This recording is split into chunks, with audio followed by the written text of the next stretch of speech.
voitan ihan varmasti. Hiljaa! Minkä takia? Minkä takia te aina lähdette aulabaarista keikalle? Se pitäisi kysyä Sepolta. Niin.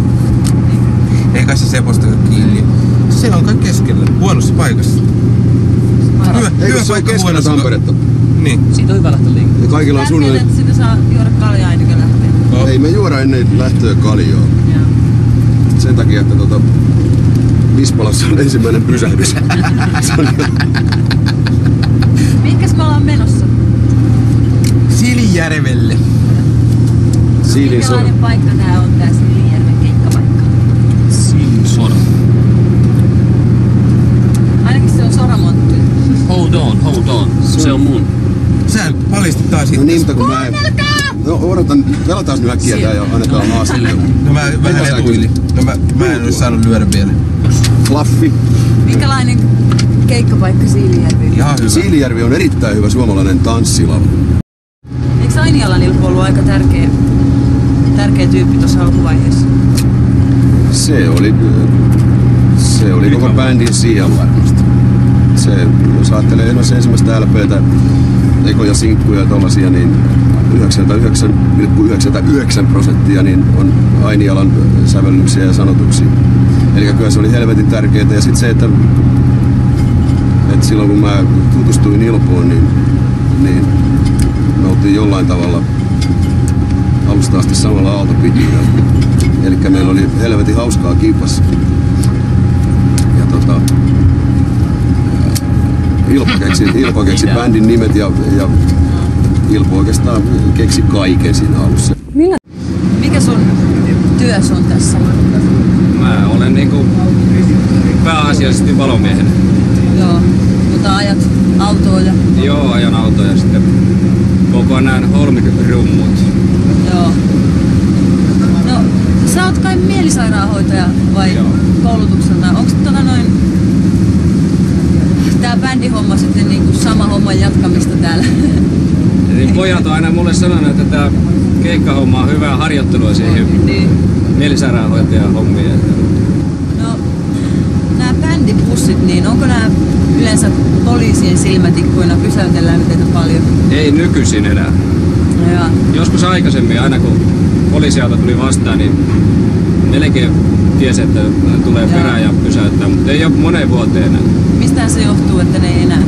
Ne ilmeisesti uskoo nykyisin, että ne on pakko olla kunnossa, kun me ajetaan niin paljon kumminkin täällä tien päällä. No, saako nämä bussit olla yleensä rauhassa noilla keikkapaikoilla? Vai tehdäänkö jotain ilkivaltaa? No,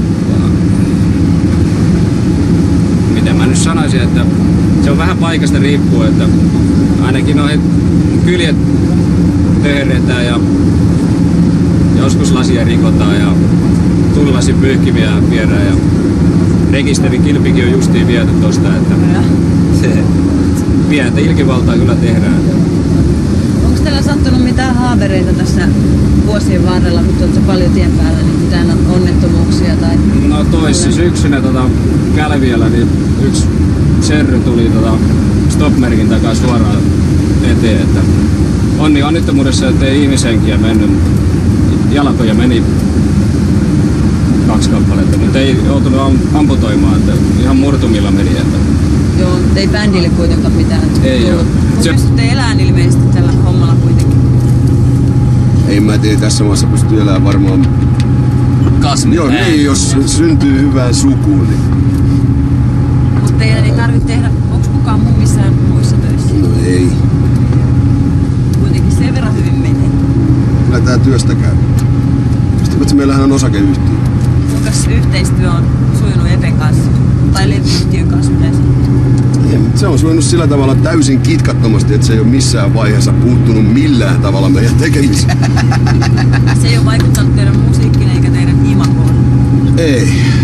Se yritti vaikuttaa imagoon tossa kun tehtiin toi Musta tenkeli täällä.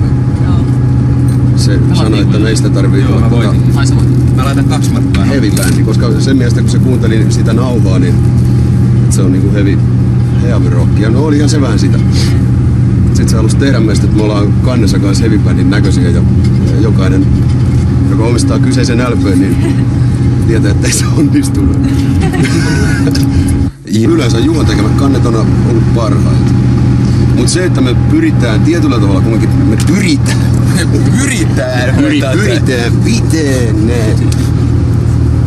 niin kuin siitä kiinni, että meillä on ehdottomasti Suomen rock-historian mauttomimmat levynkannet aina.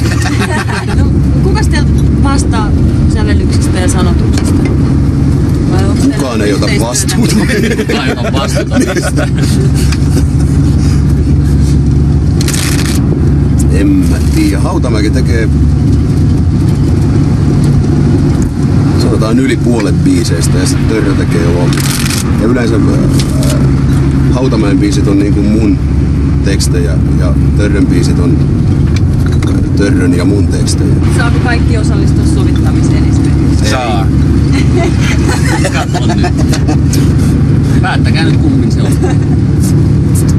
No, perkele, kyllä mä oon sitä mieltä, että jos... Ois ollut kerrankin tilaa paikan päällä, kun sovitettiin. Mitähän säkin oot sovittaa? Siis itse asiassa mä käännyin Juken puolelle tässä asiassa. Kyllä siis siinä vaiheessa, kun sä et yleensä oo silloin, kun me tehdään biisejä. Niin. Kyllä kaikki, jos joku jotain... Kyllä on keskustelua ollut hyvin paljon.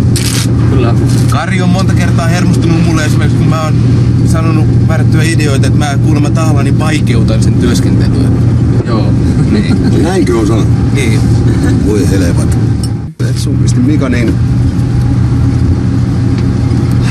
ollakseen niinkin konservatiivinen ihminen kuin se on ja semmonen perusarvoja kunnioittava suomalainen yksityisyrittäjä, niin se pystyy laskeutumaan yllättävän alhaiselle tasolle.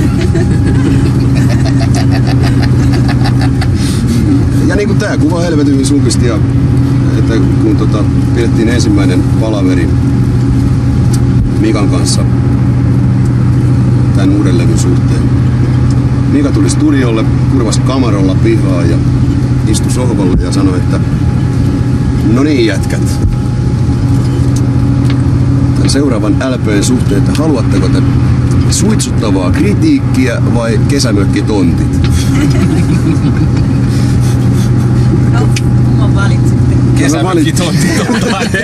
Kyllä me valittiin kesämökkitontit.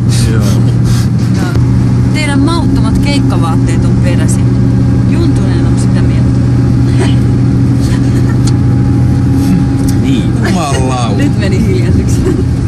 Juntunen. No ei Juntunen ole ainut, joka on sitä mieltä. Juntunen voi pitää samettitakkinsa kuinka päin tahansa päällä. Niin ja sen ihan niinku se helvetin olkalaukku.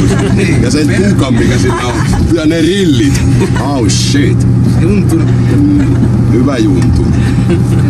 Te olette tässä aika kauan tehnyt tätä hommaa, niin olette sitten ikinä ajatellut, että semmoinen päivä tulee, että Popeda ei enää ole, että mitä te teette sitten?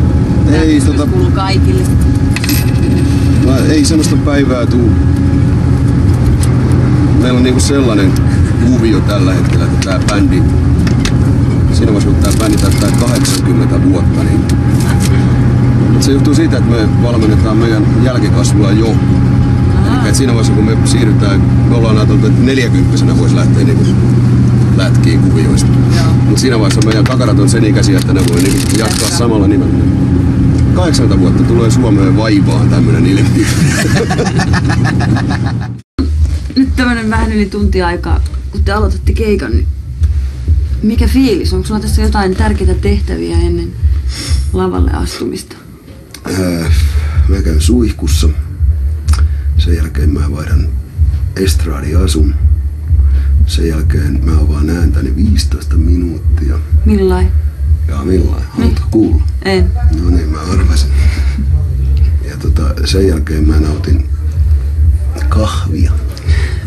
2 muovimukillista. Sen jälkeen mä teen tällä näin. Sen jälkeen mä kumarran ja kävelen tonne stagelle. Ja sen jälkeen mä otan Siilijärven yleisön oman pienen etusorveni ympäri.